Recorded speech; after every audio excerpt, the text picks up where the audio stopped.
Bismillahirrahmanirrahim. Welcome dear students of first year chemistry. Today we are going to start our lecture 5 and topic is Charles's law. First of all, we give you a little introduction to the Charles's law. It is a quantitative relationship. It is a quantitative relationship between volume of a gas and temperature of a gas, and in this means these are two variables. यानी यही दो variables हैं जाके pressure और mass of the gas या moles of the gas जो है वो क्या रखे जाएंगे, कांस्टेंट. हम केमिस्ट्री में मैस की बजाय मैस ऑफ द सब्सटेंस को नंबर मोल्स में तब्दील कर लेते हैं. मैस ऑफ द सब्सटेंस को उसके मोलर मैस से डिवाइड करके क्या बना लेते हैं, मोल्स. तो बेटा जी ये फ्रेंच साइंटिस्ट जे चार्लिस जो है उसने 1787 में जो है ये लास्ट दिया था. Statement 1, volume of a given mass of a gas is directly proportional to, आपकी किताब से पढ़ रहा हूं पेज 44 पे.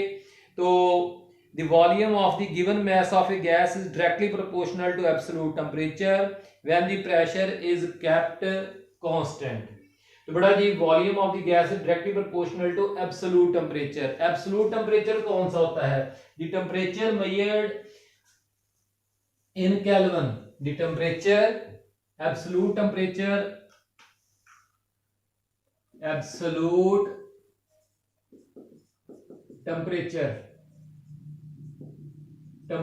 measured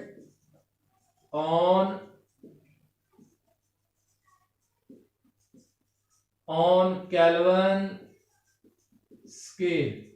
वो टेम्परेचर जो केल्विन स्केल पे मेजर किया जाता है उसको हम क्या कहते हैं, एब्सोल्यूट टेम्परेचर जी. और इसका यूनिट क्या होता है, केल्विन.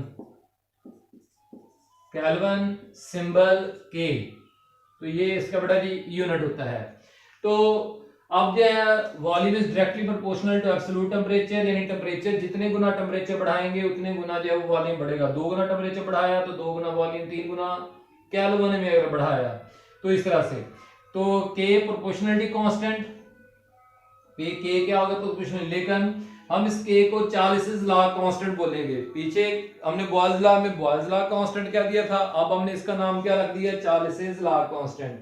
बॉयल्स लॉ की तरह के जो है once again depends on the message of the given gas, यानी गैसेस की मैसेज बदलेंगे तो के की वैल्यू बदल जाएगी. और इस मर्तबा जो है वो के का यूनिट क्या होगा, डीएम क्यूब पर Kelvin. Dm cube inverse Kelvin या डीएम क्यूब पर Kelvin, it is the unit of K. बड़ा स्टेटमेंट नंबर 2 जो है, स्टेटमेंट नंबर 2 कैसे बनाई गई है, हमने अभी पढ़ा है कि v is equal to k t. तो फिर v over t is equal to k भी लिखा जा सकता है.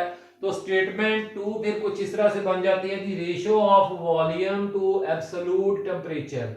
The ratio of volume to absolute temperature means constant, वो कांस्टेंट के बराबर रहती है for same amount of gas at same pressure. अगर गैस की मैस और प्रेशर को भी सेम रखा जाए यानी कांस्टेंट रखा जाए.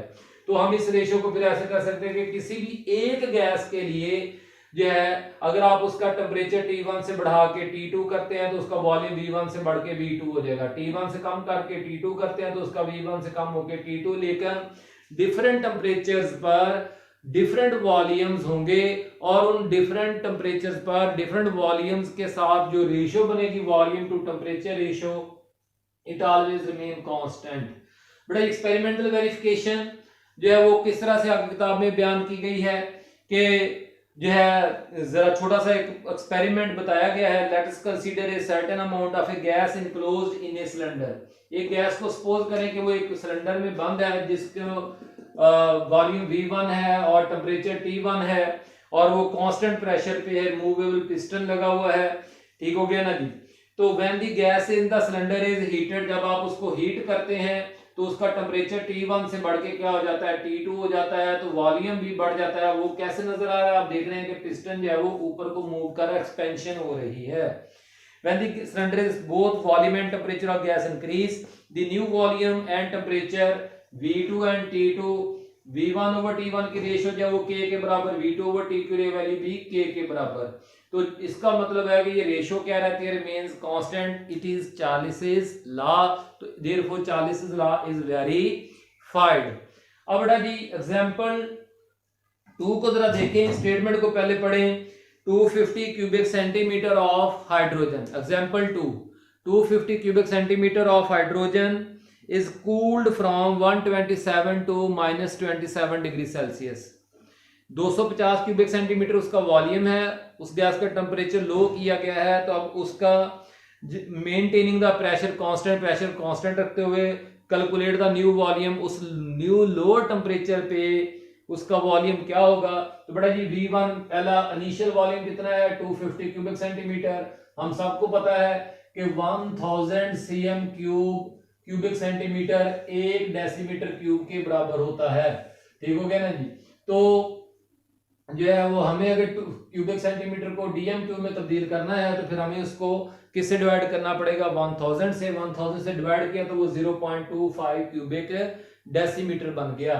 फिर 127 में डिग्री सेल्सियस है, इसको केल्विन में तब्दील करना हो तो हमें पता है कि टेम्परेचर इन सेल्सियस में 273 ऐड कर दें तो क्या बन जाता होता है, टेम्परेचर इन केल्विन बन जाता होता है जी।